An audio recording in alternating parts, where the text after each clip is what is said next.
2012 жылы мен Кумтөрдү көтөрүп чыктым.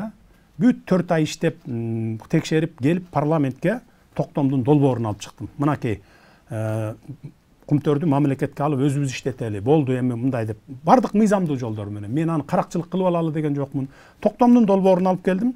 Ошондо акыркы күнү добуш берер күнү Текебаев бүт командасы менен чыгып кетип калды добуш бербей.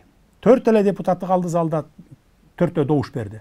Анын экөө дагы менин менен ошо чогуу барып комиссияда иштеген болчу. Бирөө Ширин Айтматова, анан дагы бирөөсү азыр эсимде жок.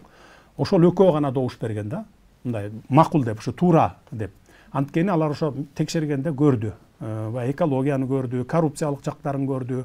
Алардын баягы уурдалып кетип аткан алтындардын баарын өз көзү менен көрдү да, анан добуш бербешке айлашы жок болчу да. Ошон үчүн анан кийин добуш берген. А эгерде ошондо Текебаев колдоп койгондо өтүп кетмек. Андан кийин 2 жыл өткөндөн кийин баягы 2015 жылкы шайлоого, парламенттик шайлоого кетти го 2015 жылы. Мен интернетте жатып алып, Европада жатып алып карайсың дем баягы саясатты, Кыргызстандын саясатын карап жатасың. Трибунага чыгып алып бакырып атат эле. Чачын жулуп. Кумтөрдү национализация кылышыбыз керек, алышыбыз керек мамлекетке, анан мындай уурдалып кетип атат, анан тонолуп кетип атат деп. 2 жыл мурун эмнеге добуш бербей койдуң анда? 2 жыл мурун эле добуш берип койгонуңда 2012 жыл өтүп кетет эле го.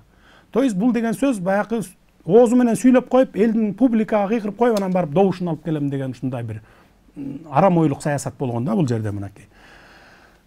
Анан эми бүгүн дагы элди бузуп, туура эмес жакка үндөп, мына ушинтип конституция түзүп атат, анан Садыр Жапаров узурпация кылган атат, анан диктаторство кылган атат деп жаш балдардын, жалаң конституциянын К тамгасын түшүнбөгөн жаш балдарды, кыздарды сүйлөтүп, ар кайсырга бир кафеге отуруп алып, бирден кабыл алып, саат сайын бирден кабыл алып, анан жиберип атат да көрүнгөн жака. Сен тияка барып выступать эт, сен тиги жерге барып муну айт, сен тиги жака чыгып, аянтка чыгып, тигини кыйкыр деп.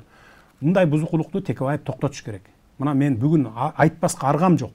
Айласыздан айтып атам да, мына маган вынуждать этип айттырып атат да меничи. Анткени бүгүн коомчулукта ушундай бир неме жаралып турат, абал.